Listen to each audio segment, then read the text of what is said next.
Lisa Morgan sat in the back corner of the combat training room, her small hands folded neatly on the metal desk. The chair seemed too big for her thin frame, and her feet barely touched the floor.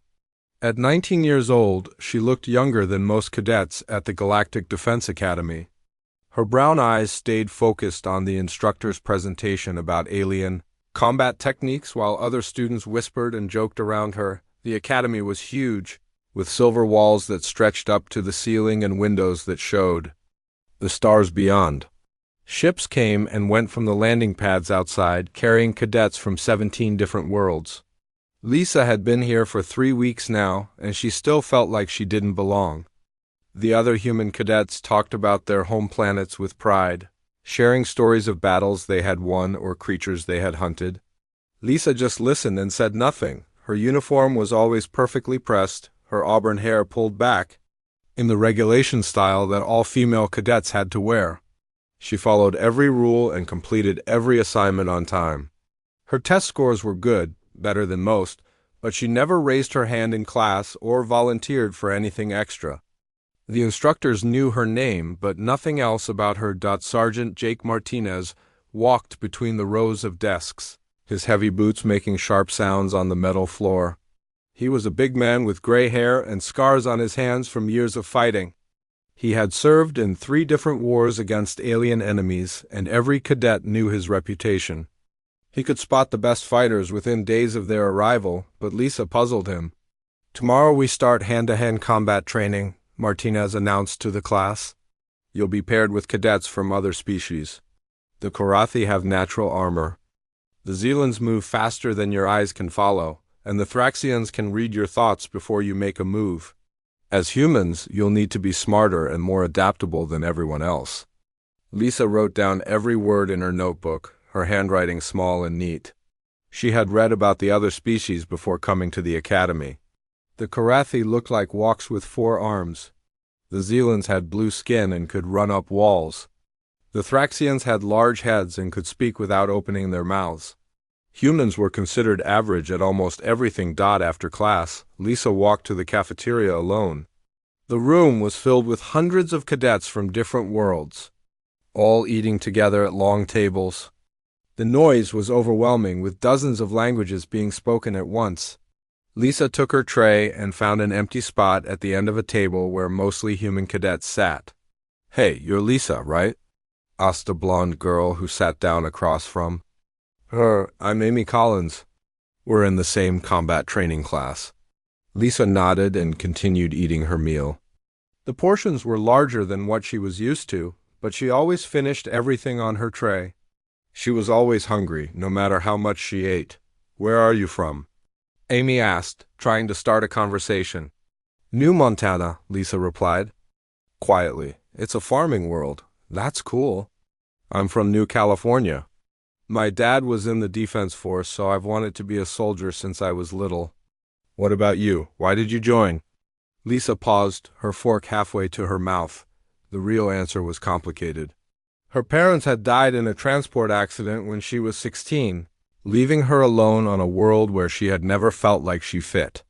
The military had seemed like the only option, a place where maybe she could find a purpose. "I wanted to help people," she said finally. Amy smiled. "That's a good reason." "Hey, do you want to study together for the weapons test next week?" Lisa agreed, though she didn't really need to study. She had memorized all the weapon specifications and combat procedures within her first few days. Learning came easily to her, almost too easily. Sometimes she wondered if there was something wrong with her brain, the way information just seemed to stick there without effort. That night, Lisa lay in her narrow bunk in the dormitory she shared with Amy. The room was small, with 2 beds, 2 desks, and a window that showed the academy's training grounds. Amy was already asleep, but Lisa stared at the ceiling, unable to rest. She had always been different, even as a child. While other kids played games and made friends, Lisa preferred to be alone. She was stronger than she looked, faster than she should have been, and she could see things that others missed. Her parents had told her she was special, but they had also warned her to keep her abilities hidden. "People don't understand what's different," her mother had said. "They're afraid." of what they can't explain. Lisa had learned to hold back, to seem normal. In school, she had deliberately missed questions she knew the answers to. During sports, she had let others win races she could have easily dominated. When bullies had tried to hurt her, she had taken the hits rather than fight back with her. Full strength, the academy was supposed to be different. Here, being exceptional was good. But Lisa still found herself holding back during training exercises. When they practiced combat moves, she was careful not to hit too hard or move too fast. She wanted to fit in, to be just another human cadet learning to defend the galaxy. Amy shifted in her sleep, and Lisa noticed something strange. She could sense Amy's dreams, could almost see the images that played behind her closed eyes. It was nothing clear, just feelings and colors, but it was definitely there. Lisa had experienced this before with other people, but she had always assumed it was her imagination. Martinez had said that humans were average at everything, but Lisa didn't feel average. She felt like she was constantly fighting against something inside herself, some part of her that wanted to be unleashed. During the day she could control it, keep it buried deep where no one would notice. But at night, when her guard was down, it stirred restlessly. She finally fell asleep near dawn, and when she woke up, she was sitting on the floor beside her bed. Amy was shaking her shoulder, concern written across her face. "Lisa, are you okay? You were sleepwalking again?" Lisa looked around, confused. She had no memory of getting out of bed or sitting on the floor. This had happened several times since arriving at the academy, but she always dismissed it as stress from the new environment. "I'm fine," she said, climbing back into bed, "just tired." Amy looked worried but didn't push the issue. They got dressed and headed to breakfast, where Lisa ate twice as much as any other cadet her size. She noticed Martinez watching her from across the room, his dark eyes studying her with the intensity of a predator. She wondered what he saw. When he looked at her, if he suspected that she was different from the others. The day passed like all the others, with classes on military history, alien cultures, and weapon maintenance. Lisa absorbed everything, filed it away in her mind where it would stay forever. She was building a perfect record, becoming the ideal cadet who never caused trouble and never stood out, but deep inside something was waiting.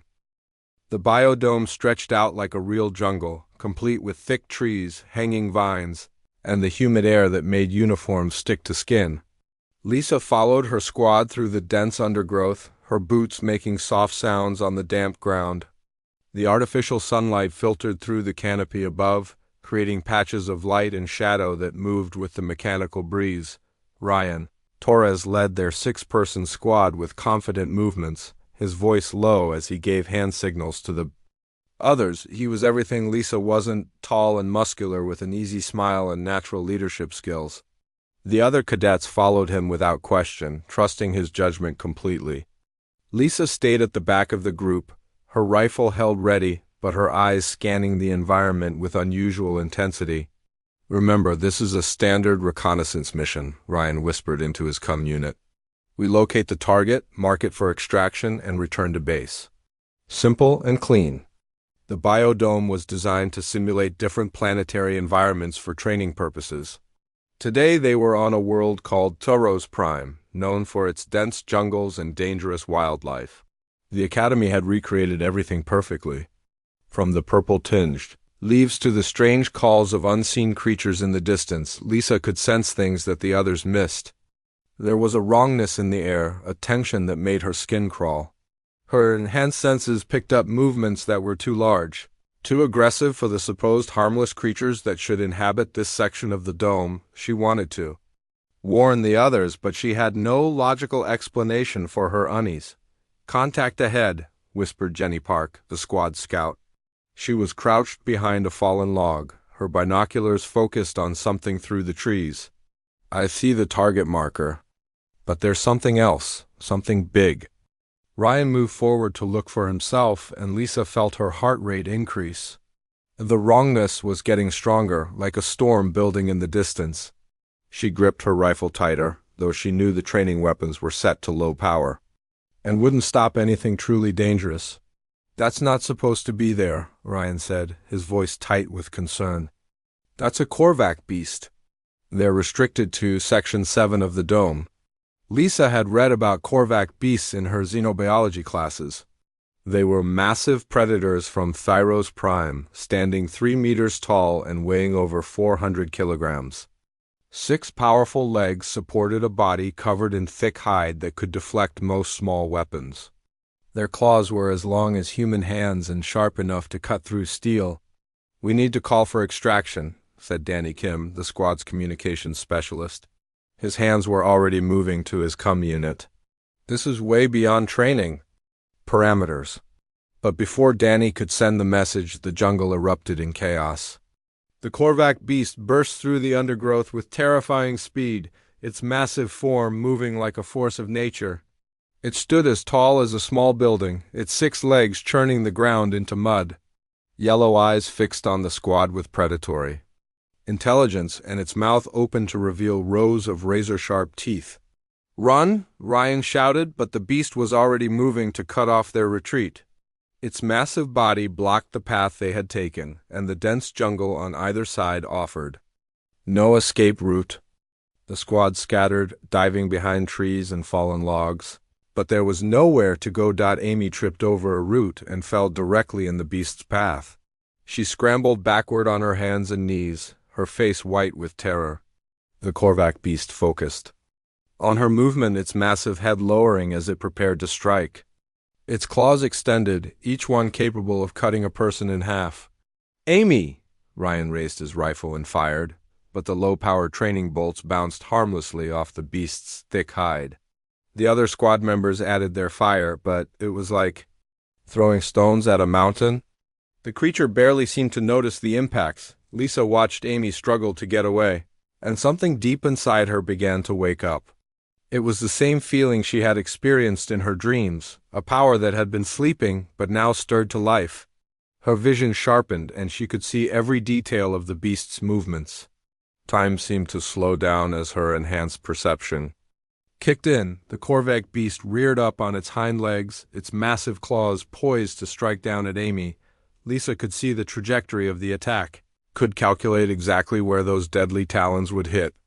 Amy was going to die, and there was nothing anyone could do to stop it. Lisa moved. She stepped out from behind the tree where she had been taking cover, her small form seeming insignificant next to the massive predator.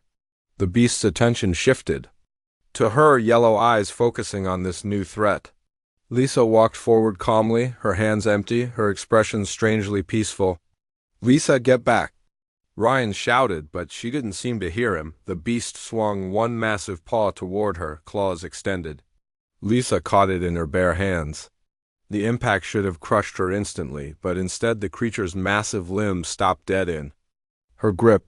Her fingers, so small compared to the beast's massive paw, held it completely still. The Korvac beast's eyes widened in surprise and confusion. It tried to pull away, but Lisa's grip was unbreakable. The creature's other limbs thrashed as it tried to understand what was happening. This tiny human was holding its 400-kilogram body in place. With seemingly no effort, Lisa looked up at the beast's face, and for a moment there was something alien in her brown eyes. Power flowed through her small frame, making her seem larger than she was. She shifted her grip, wrapping her arms around the creature's massive torso. "This is impossible," whispered Jenny, her voice barely audible. Lisa lifted the Korvac beast off the ground. All 6 legs left the jungle floor as she raised the 400-kilogram creature above her head. The beast's roar of rage turned to confusion as it found itself airborne, held aloft by a human cadet who weighed less than 50 kilograms. With a motion that looked almost casual, Lisa threw the massive predator through the air. The beast traveled 30 meters before crashing into a cluster of training barriers with enough force to crack the reinforced composite material. The impact shook the entire biodome, and artificial birds scattered from the trees. The Korvac beast landed heavily, stunned but unharmed. It looked back at Lisa with what might have been fear, then turned and fled deeper into the jungle. Within seconds it had disappeared completely, leaving only broken barriers and churned earth as evidence of what had happened. Lisa stood in the sudden silence, her chest rising and falling with deep breaths. The power that had filled her was already fading, leaving her feeling hollow and confused. She looked around at her squad mates, all of whom were staring at her with expressions of shock and disbelief. "Did that really just happen?" Danny asked, his voice barely a whisper. Lisa walked over to Amy and extended her hand. "Are you hurt?" Amy took the offered hand and let Lisa pull her to her feet. "I'm okay, but Lisa, what you just did, that was impossible. Humans can't do that." "I don't know what happened," Lisa said quietly, and she meant it. The memory of lifting the beast felt like a dream, something that had happened to someone else. "I just wanted to help." Ryan approached slowly, his rifle still in his hands but pointing at the ground. "Lisa, that creature weighed over 400 kilograms. You picked it up like it was nothing." "I know," Lisa replied, her voice small and uncertain. "I don't understand it either." The sound of approaching hovercraft filled the air as the instructors finally arrived. Lisa looked up at the artificial sky, knowing that her quiet life at the academy was about to change forever. The secret she had kept hidden for so long was now exposed, and there would be questions she couldn't answer, but as she helped Amy check for injuries and reassured the other squad members, Lisa felt something she hadn't experienced in years. For the first time since arriving at the academy, she had acted without holding back, and it had felt right. Sergeant Martinez sat in the security office, replaying the biodome footage for the 20th time. The holographic display showed the same impossible scene over and over again. Cadet Lisa Morgan, barely 50 kilograms of quiet human girl, lifting a 400-kilogram Korvac beast like it weighed nothing at all. The data readings confirmed what his eyes couldn't believe. The sensors had measured the creature's exact mass, the force of impact when it hit the barriers, and the impossible strength required to throw it 30 meters through the air. "Run it again," Martinez said to the technician beside him. His weathered face was creased with confusion and something that might have been fear. In 30 years of military service, he had never seen anything like this. The technician, a young Zealand with blue skin and quick fingers, manipulated the controls with practiced efficiency. "The biodome sensors recorded everything, Sergeant? Mass readings, force calculations, energy outputs. According to the data, a human would need to generate approximately 12 times their normal strength output to achieve what Cadet Morgan did." Martinez studied the replay again, focusing on Lisa's face during the incident. Her expression was calm, almost peaceful, as if throwing massive predators was something she did every day. But there was something else in her eyes, something that didn't look entirely human. "What about the other cadets? What do they say happened?" "They all confirmed the same story. The beast was about to kill Cadet Collins when Morgan intervened. They describe her movements as fluid and controlled, not the desperate actions of someone in panic." Martinez nodded slowly. He had interviewed Ryan Torres and the other squad members individually, and their stories matched perfectly. Lisa Morgan had saved Amy Collins' life by doing something that should have been physically impossible for any human being, 3 floors below. Lisa sat on a medical examination table in the Academy's health center. Dr. Helen Barnes, a middle-aged woman with kind eyes and gentle hands, was conducting her 5th round of tests. Blood samples, neural scans, genetic analysis, reflex measurements, and strength assessments. Everything came back normal, completely and utterly normal for a 19-year-old human female. "Your muscle density is within standard parameters," Dr. Barnes said, reviewing the results on her tablet. "Bone structure shows no abnormalities. Your nervous system responds normally to stimuli. By every measure we have, you're a perfectly healthy human being." Lisa sat quietly, her legs dangling from the examination table. She had answered the same questions dozens of times already. No, she had never been genetically modified. No, she had never been exposed to alien technology. No, she had never experienced anything like this before, at least not to this extent. "But you must have some idea of what happened," Dr. Barnes continued. "The human body simply cannot generate the force required to lift and throw a creature of that size. The physics don't work." "I don't understand it either," Lisa replied, her voice barely above a whisper. "I saw Amy in danger and I just acted. I didn't think about it. I just moved." Dr. Barnes made notes on her tablet, adding to the growing file of medical data that explained nothing. Lisa's vital signs during the incident had been elevated, but not dangerously so. Her heart rate and blood pressure had increased, but no more than would be expected during a stressful situation. "Tell me about your childhood," Dr. Barnes said, changing her approach. "Were you always stronger than other children?" Lisa hesitated. This was the question she had been dreading, the one that would force her to reveal secrets she had kept hidden for years. "I was different, but I learned to hide it. My parents told me to be normal, to fit in with everyone else." "Different how?" "I could lift things that other kids couldn't. I could run faster, jump higher. I could sense things that others missed. But I always held back, always pretended to be average." Dr. Barnes nodded encouragingly. "What about your parents? Were they unusual in any way?" "They were farmers on New Montana.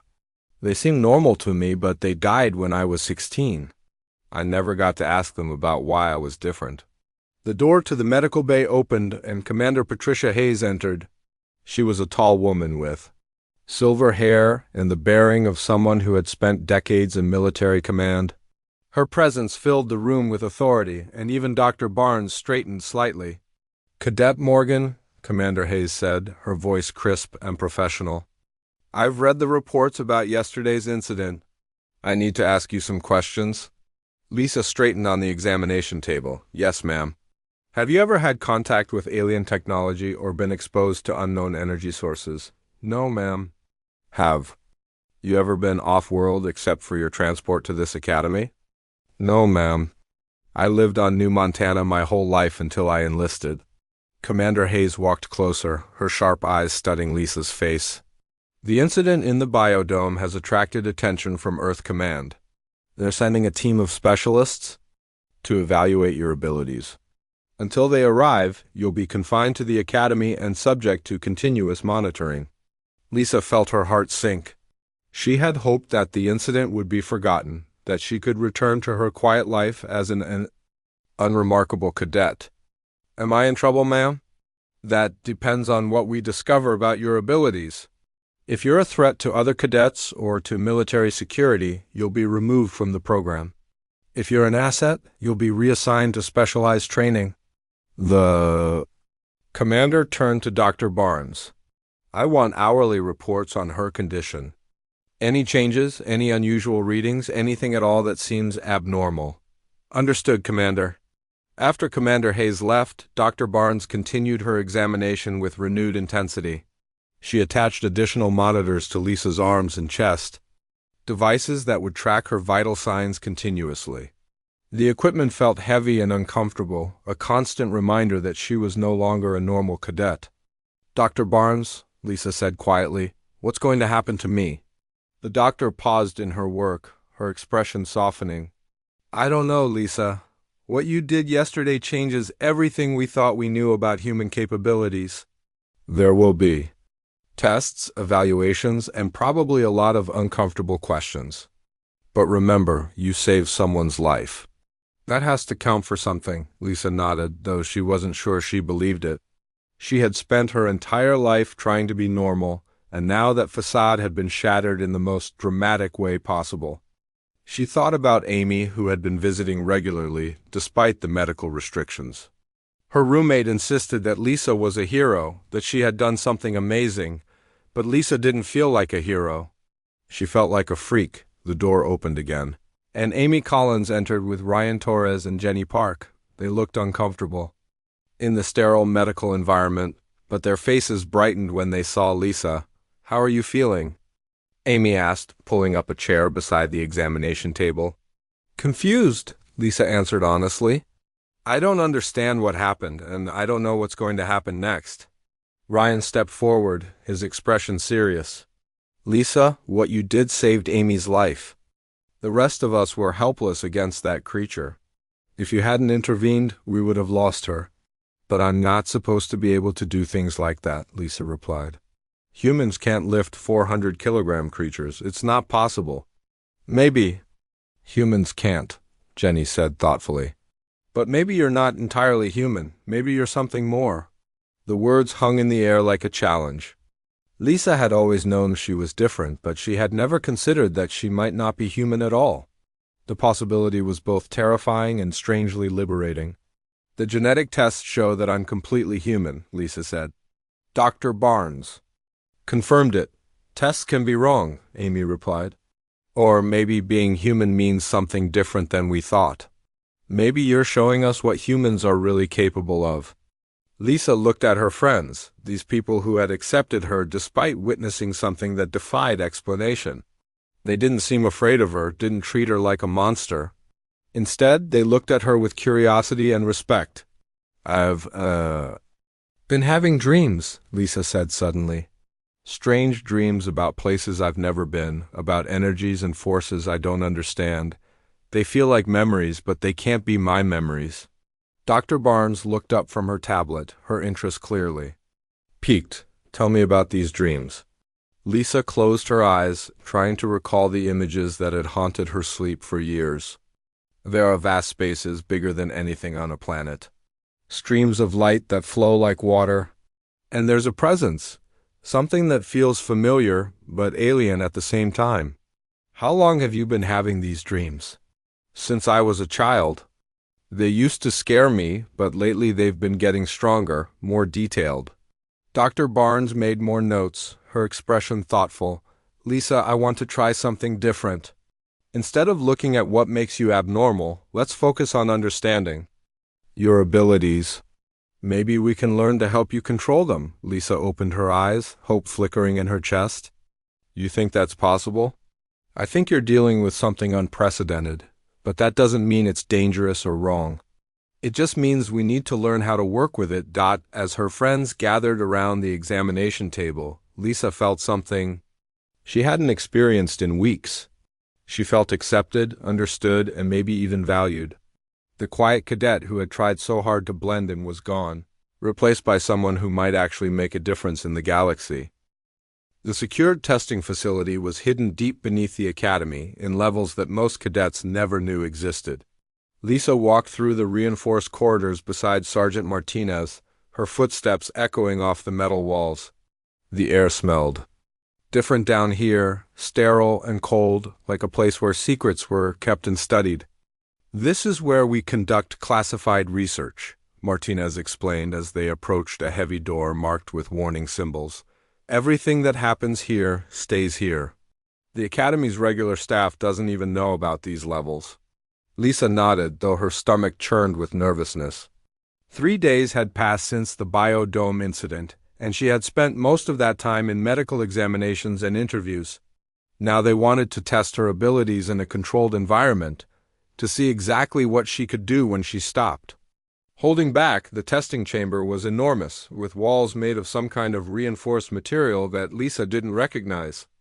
Equipment lined the edges of the room, machines that hummed with quiet energy. Dr. Barnes was there with her medical scanners, along with 2 other scientists Lisa had never met before. Good morning, Lisa, Dr. Barnes said with an encouraging smile. Today we're going to start with simple strength tests using progressively heavier objects. We'll monitor your vital signs and energy output throughout the process. In the center of the room sat a series of metal weights, each one larger and heavier than the last. The smallest was 50 kilograms, which would challenge most human cadets. The largest was over 300 kilograms, a mass that should have been impossible for any human to lift. Remember, Martinez said, we're not trying to push you to your limits today. We just want to understand your baseline capabilities. If anything feels wrong or dangerous, stop immediately. Lisa approached the first weight, a simple metal cube that gleamed under the bright lights. She had lifted heavier things during her childhood on New Montana, but always in secret, always when no one was watching. This felt different performing. Under observation with machines recording her every movement, she bent down and grasped the weight with both hands. It felt surprisingly light, as if it were made of foam instead of solid metal. She lifted it easily above her head, holding it steady while the scientists made notes on their tablets. Excellent, Dr. Barnes said. Your heart rate is elevated but stable. Neural activity shows increased patterns in your motor cortex, but nothing unusual. Let's try the next weight. The 100-kilogram weight required slightly more effort, but Lisa still lifted it without strain.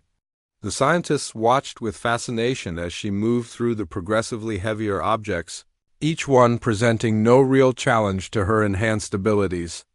"This is remarkable," said Dr. Paul Grant, one of the new scientists.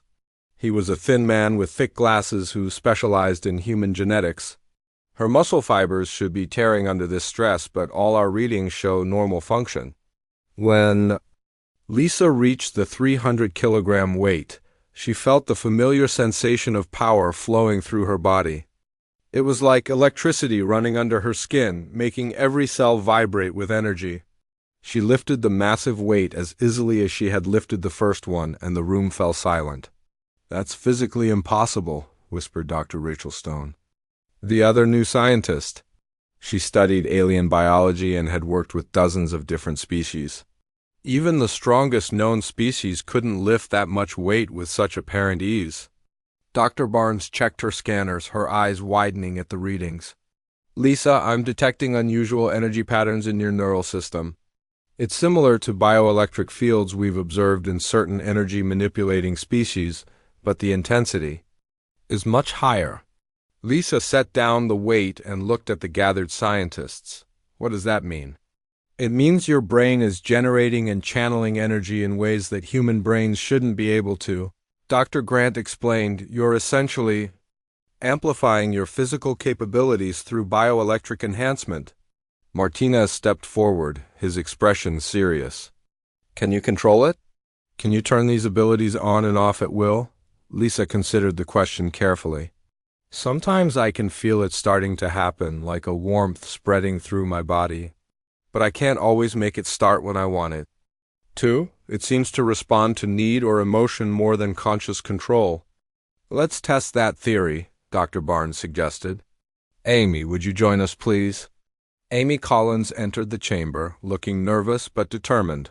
She had volunteered to help with Lisa's training, despite the potential risks involved. The two friends had grown closer since the biodome incident, bound together by shared experience and mutual trust. "I want you to simulate a threat scenario," Dr. Barnes explained to Amy. "Nothing dangerous, just act like you're in trouble and need Lisa's help. Let's see if her abilities respond to protective instincts." Amy positioned herself near the far wall and began calling for help, her voice filled with manufactured panic. "Lisa, help me. Something's wrong. I can't move." Lisa felt the familiar warmth begin to spread through her body, but it was weaker than during the real emergency in the biodome. Her enhanced state activated partially, giving her increased strength, but not the overwhelming power she had experienced when facing the Korvac beast. "Interesting," Dr. Stone observed.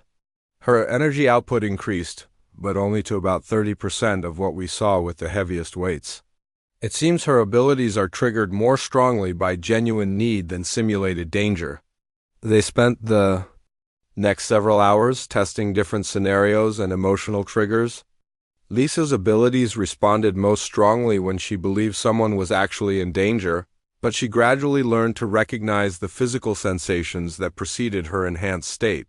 The key seems to be emotional intensity combined with a specific mindset, Dr. Barnes concluded. When Lisa feels a strong protective urge or faces a genuine challenge, her bioelectric field amplifies automatically. Martinez watched Lisa practice with growing interest. Can she learn to control it consciously? With training, perhaps. But it might be better to work with her natural triggers rather than against them. Her abilities seem designed to activate when they're most needed. As the testing session continued, Lisa began to understand her own capabilities better. She could feel the energy building inside her when she concentrated, like a river that could be dammed or released. With Amy's encouragement, she learned to maintain her enhanced state for longer periods and to moderate the intensity of her abilities. "This is incredible progress," Dr. Grant said, reviewing the data they had collected. "In just one session, Lisa has shown remarkable improvement in controlling her abilities." But the most significant discovery came near the end of the day. Dr. Stone was analyzing Lisa's brain patterns when she noticed something unusual in the readings. Lisa, during your enhanced states, your brain shows activity in regions that don't exist in normal human anatomy, she said, her voice filled with excitement.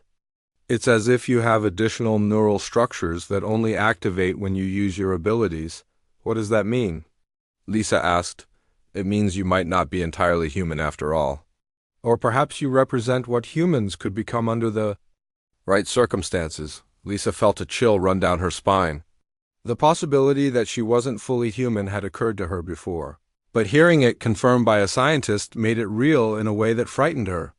But the genetic tests showed that I'm completely human, she protested.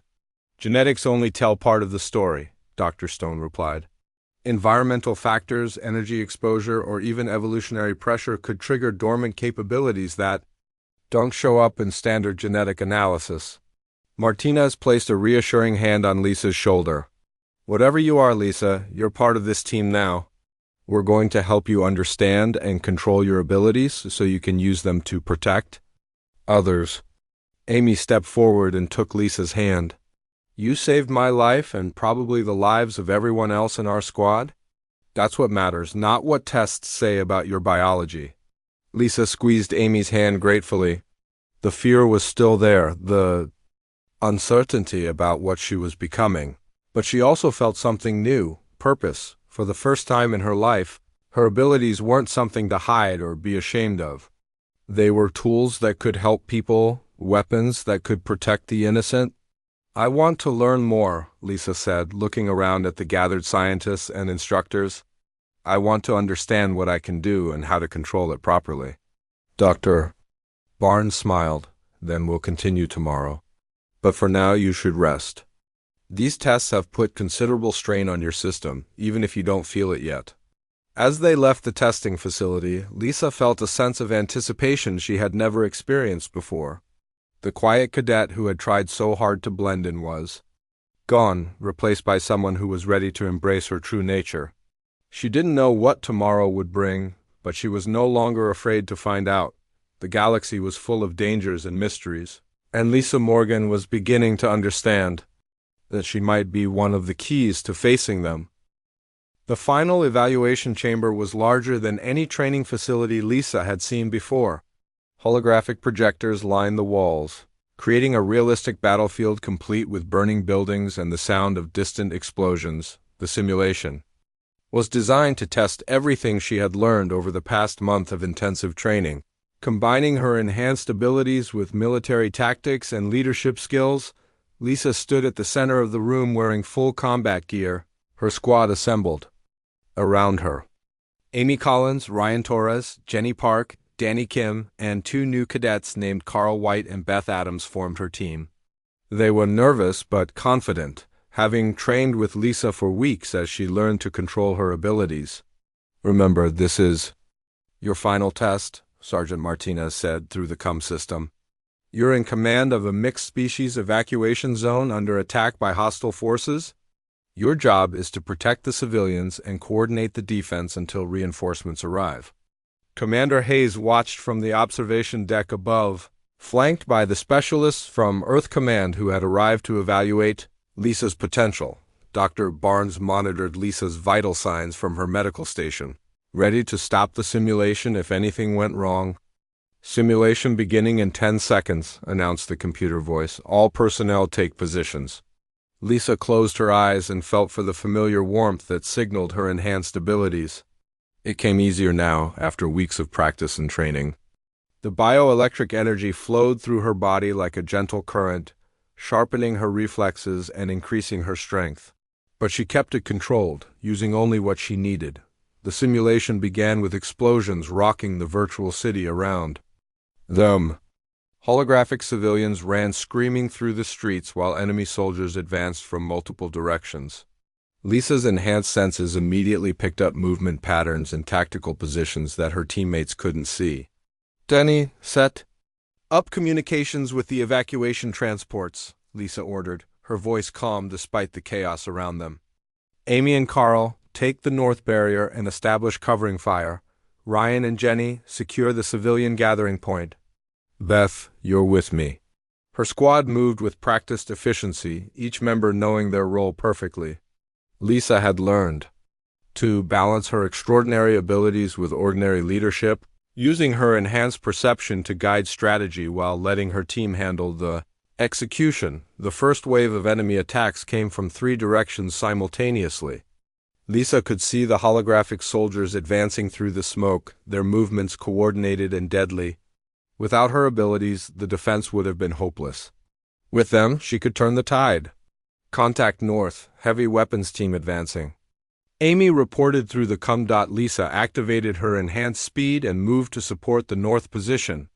She covered the distance in seconds, arriving just as enemy fire began to pin down Amy and Carl behind their barrier. Lisa could see the exact trajectory of the incoming shots, could calculate the perfect angle for a counterattack. "Cover me," she told Amy, then vaulted over the barrier with inhuman agility. The enemy soldiers were programmed to react like real opponents, but they couldn't account for Lisa's enhanced capabilities. She moved between their positions like a ghost, using her increased strength to disable their weapons and her enhanced reflexes to avoid their return fire. Within minutes, the northern attack had been neutralized. "North sector secure," Lisa reported, already moving toward the next threat. The simulation escalated as wave after wave of enemies attacked the evacuation point. Lisa found herself constantly moving between positions, using her abilities to reinforce weak points and exploit enemy vulnerabilities. But she was careful never to rely entirely on her enhanced powers, always working within the framework of military tactics and team coordination.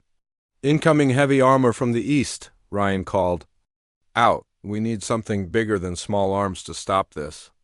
Lisa could see the massive holographic tank advancing through the ruins, its weapons charging for a devastating attack on the civilian gathering point.